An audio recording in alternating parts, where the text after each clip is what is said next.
dan selamat datang kembali ya di sesi bedah sumber informasi kita ini. Hari ini kita bakal fokus ke satu bab yang menurut saya menarik banget dari materi Anda, yaitu bab 18, inovasi melalui pengalaman.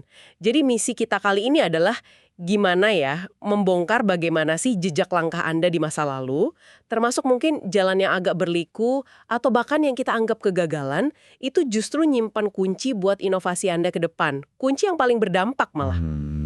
Konsep intinya kedengaran simpel ya, tapi wah implikasinya ini luar biasa. Intinya pengalaman Anda itu bukan cuma catatan sejarah aja gitu, tapi aset strategis, keunggulan unik Anda di pasar. Betul, betul. Kayaknya kita semua pernah lihat ini deh, ya kan? Solusi paling jitu, paling cerdas, sering banget datang dari orang yang benar-benar pernah ngerasain sendiri masalahnya. Nah, bab ini coba jelasin kenapa itu bisa terjadi dan yang penting gimana Anda bisa manfaatin itu secara lebih sistematis gitu. Iya. Nanti nih kita bakal bahas cerita yang menurut saya keren banget dari Dr. Elena Rodriguez. Gimana sebuah insiden kecil di dapur, sesuatu yang biasa banget, malah bisa memicu terobosan kesehatan global. Ini contoh sempurna kekuatan mengubah cara pandang kita soal pengalaman. Oke deh, mari kita mulai aja penggalian kita. Tepat sekali. Bab ini emang ngajak kita buat, ya semacam audit pengalaman lah ya, tapi pakai kacamata baru. Bukan sekedar ngitung piala atau meratapi kekalahan gitu. Tapi ngelihat keseluruhan perjalanan kita itu sebagai kayak laboratorium pribadi yang isinya data sama wawasan yang nggak ternilai harganya. Di dunia yang perubahannya makin cepat kayak sekarang, kemampuan ngelihat pengalaman sebagai sumber belajar ini jadi krusial banget. Bukan lagi cuma nice to have, ini udah jadi fondasi buat resiliensi sama inovasi yang berkelanjutan. Benar. Dan bab ini langsung masuk ke mengapanya ya. Kenapa sih pengalaman itu bisa ngasih keunggulan? Dibilang di sini kalau pengalaman itu ngebekali Anda dengan lensa unik buat ngelihat pasar. Jadi kayak punya indera keenam gitu, karena Anda pernah ada di medan perangnya langsung. Iya. Anda jadi lebih tajam ngenalin pola-pola halus yang mungkin orang lain lewatin gitu aja. Anda paham nuansa keluhan pelanggan yang ya mungkin nggak tertulis di survei. Dan Anda tahu banget di mana letak jurang antara janji manis marketing sama kenyataan pahit di lapangan. Ada satu kalimat di sini yang ngena banget buat saya. Pembeda krusial bukanlah sekedar punya pengalaman, tapi apa yang Anda suling darinya. Gimana menurut Anda soal ini? Saya setuju banget. Dan poin kuncinya yaitu tadi, ada di kata menyuling. Pengalaman, apalagi yang menantang atau mungkin berakhir gagal, itu ngebangun pemahaman intuitif. Sesuatu yang nggak bisa Anda dapatin cuma dari baca laporan riset pasar, gitu. Iya. Ini bukan sekedar data kuantitatif.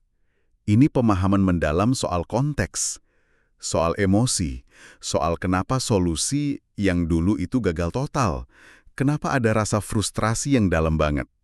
Nah, inovasi yang disruptif itu seringkali bukan soal nyiptain roda baru dari nol ya kan? Betul. Tapi lebih ke ngeliat hubungan antar titik yang selama ini nggak kelihatan. Nah, pengalaman pahit itulah yang sering jadi ibaratnya kacamata inframerah buat ngeliat koneksi-koneksi tersembunyi itu. Ini udah melampaui analisis data biasa sih. Wah, menarik analoginya kacamata inframerah. Bicara soal pengalaman pahit yang jadi inspirasi, nah ini nyambung ke cerita Dr. Elena Rodriguez yang saya janjiin tadi. Ini menarik banget karena beliau ini kan ahli biokimia ya, tapi titik baliknya justru bukan dari riset formal di lab, sama sekali bukan. Oh ya? Ceritanya dimulai dari insiden dapur, benar-benar dapur rumah. Suatu malam masakannya, sausnya gosong. Pas lagi bersihin kekacauan itu, dia tertegun ngeliatin betapa cepatnya panas itu ngubah struktur molekuler sausnya. Momen sepele yang penuh frustrasi ini justru nyalain percikan ide di kepalanya.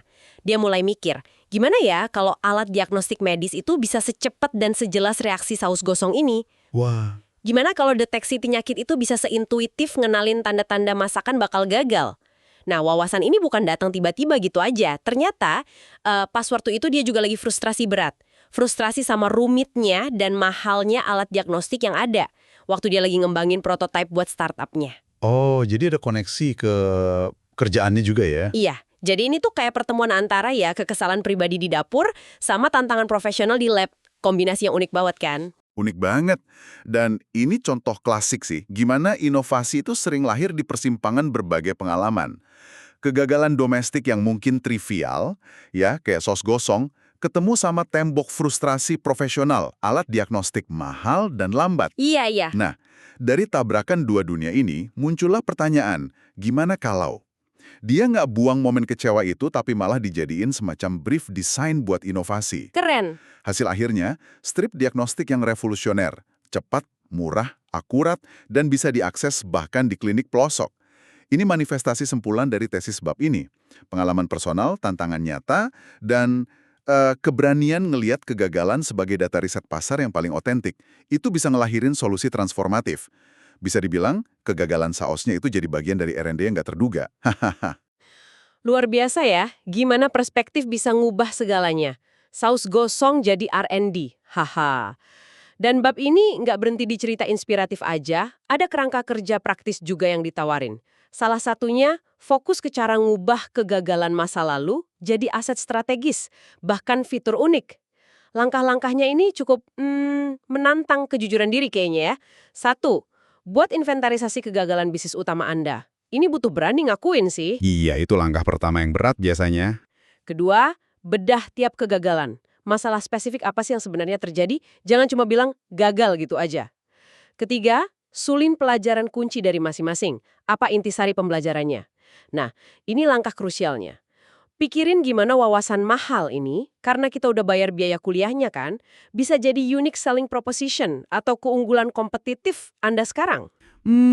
Menarik. Plan Anda itu adalah riset pasar terselubung Anda yang paling mahal. Udah bayar, sekarang waktunya ambil ijazahnya. Kerangka itu fokusnya lebih ke reframing ya, atau ngubah cara pandang kita soal kegagalan. Tapi ada lagi kerangka kedua yang lebih fokus ke proses ngebangun solusinya dari pengalaman itu. Namanya kerangka pengalaman ke inovasi. Ini lebih terstruktur buat gerak dari wawasan ke produk atau layanan nyata. Oke, gimana tuh? Pertama, identifikasi masalah mendalam. Jadi, dokumentasiin secara rinci titik sakit atau pain points yang Anda alami sendiri. Solusi apa yang pernah Anda coba dan kenapa gagal? Apa yang Anda harap ada waktu itu tapi nggak tersedia? Ini ngegali akar masalah dari sudut pandang korbannya langsung. Lebih personal ya jadinya. Betul. Kedua, pemetaan solusi berbasis empati. Rancang solusi yang secara spesifik ngejawab titik sakit yang udah dipetain tadi. Karena Anda pernah ngalamin, solusi Anda kemungkinan besar bakal lebih empatik dan relevan. Masuk akal. Ketiga, validasi komunitas. Nah ini penting. Uji prototipe solusi Anda bukan ke sembarang orang, tapi ke mereka yang pernah atau lagi ngalamin masalah serupa. Kumpulin feedback jujur mereka, terus iterasi. Ini ngubah pengalaman personal jadi solusi yang teruji secara kolektif. Jadi, kerangka pertama lebih ke mindset, yang kedua ini lebih ke aksi pembangunan. Dua-duanya saling lengkapin sebenarnya. Oke, jadi intinya pengalaman masa lalu itu kayak peta harta karun tersembunyi ya, asal kita tahu cara bacanya. Bab ini juga ngelihat ke depan nih, ke masa depan, disebutin gimana teknologi, khususnya AI atau kecerdasan buatan, bisa jadi asisten kita buat nambang pengalaman ini. Coba Anda bayangin, AI bantu analisis narasi kegagalan dan sukses kita, terus nemuin pola atau wawasan tersembunyi yang mungkin kita lewatin karena bias pribadi kita. Wah, itu Ini kan bisa ngebut siklus belajar dari pengalaman secara signifikan banget. implikasi yang sangat menarik. Kita udah mulai lihat tren ini sebenarnya. Dengan apa yang disebut demokratisasi pengetahuan ahli. Maksudnya gimana tuh? Maksudnya gini, platform digital itu sekarang memungkinkan individu kayak Anda buat ngemas wawasan unik dari pengalaman sulit Anda. Mungkin dalam bentuk ya kursus singkat, panduan praktis, atau sesi konsultasi gitu. Terus menawarkannya langsung ke orang lain yang butuh, tanpa lewat jalur tradisional. Ini buka peluang monetisasi baru dari, ya bisa dibilang, bekas luka profesional Anda. Menarik. Mengubah bekas luka jadi sumber penghasilan. Iya. Selain itu, ada juga konsep ekosistem inovasi yang dipersonalisasi. Artinya, peluang dan solusi di masa depan mungkin bakal makin disesuaikan sama latar belakang pengalaman unik Anda. Oke. Tentu aja, ini nuntut kita ngasah keterampilan baru. Bab ini nyorot dua yang penting. Pertama, meta learning. Ini pada dasarnya kemampuan buat belajar gimana cara belajar lebih cepat dan efektif dari pengalaman yang beragam. Belajar cara belajar ya. Betul. Kedua, penerjemahan wawasan lintas domain. Maksudnya, Kemampuan ngambil pelajaran dari satu industri atau konteks, terus nerapinnya di area lain. Oh, kayak transfer ilmu gitu ya? Iya, ada prediksi yang cukup berani juga di sini. Katanya menjelang 2030, rekam jejak pengalaman pribadi yang didokumentasiin dengan baik, itu bisa jadi sama berharganya atau bahkan lebih dibanding ijazah akademis formal pas ngerekrut talenta inovatif. Pengalaman jadi portofolio dinamis gitu. Wow, jadi CV masa depan mungkin lebih mirip kumpulan studi kasus pengalaman pribadi ya, bukan cuma daftar jabatan aja. Ini menarik banget. Dan bab ini juga ngasih strategi konkret nih, gimana keahlian spesifik dari pengalaman Anda bisa buka pintu ke pasar-pasar yang mungkin belum kepikiran. Metodenya disebut metode efek riak atau ripple effect method. Idenya itu ekspansi yang terukur, bukan lompatan spekulatif. Dimulai dari pasar inti, ini zona nyaman Anda. Area di mana keahlian utama Anda yang lahir dari pengalaman itu paling bersinar. Oke. Terus, pasar berdekatan. Ini masalah-masalah yang sebelahan sama masalah inti Anda, yang logisnya bisa Anda pecahin juga dengan sedikit penyesuaian. Terakhir, peluang perluasan. Setelah pasar berdekatan kebukti oke, ini jalur pertumbuhan berikutnya yang paling alami. Mungkin ke segmen pelanggan baru, atau solusi yang lebih komprehensif. Gimana sih logika ini bekerja dalam prakteknya? Biar lebih kebayang. Logikanya sebenarnya sangat pragmatis dan ya berbasis bukti. Anda mulai dari benteng pertahanan terkuat Anda. Solusi yang lahir dari pemahaman mendalam karena Anda pernah hidup di dalam masalah itu. Itu pasar inti Anda. Ya. Setelah Anda kuasai pasar inti ini, Anda cari riak berikutnya. Masalah terkait, di mana kredibilitas dan solusi Anda itu masih relevan.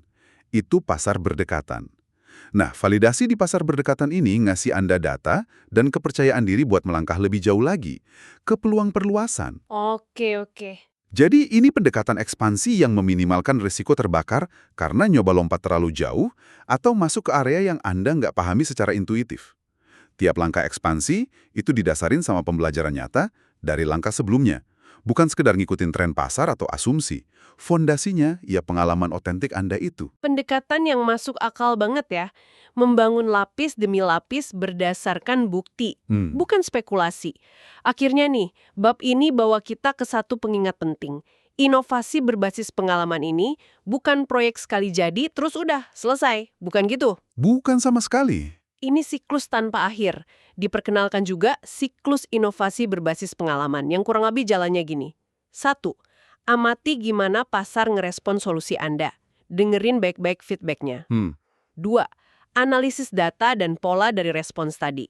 Apa yang berhasil? Apa yang kurang? Di mana ada gesekan? 3. Gunakan wawasan baru ini buat lakuin inovasi atau penyempurnaan berikutnya. 4. Implementasiin versi baru yang udah disempurnain itu. 5. Ukur hasilnya, kumpulin lagi feedback baru. Dan siklus ini muter lagi. Kedengerannya kayak mesin yang terus belajar ya. Persis. Siklus ini ngegaris bawahi kalau inovasi sejati itu sifatnya iteratif, bukan instan. Jarang banget kan ada produk atau layanan yang sempurna di versi 1.0. Hampir nggak ada malah. Iya, bener banget.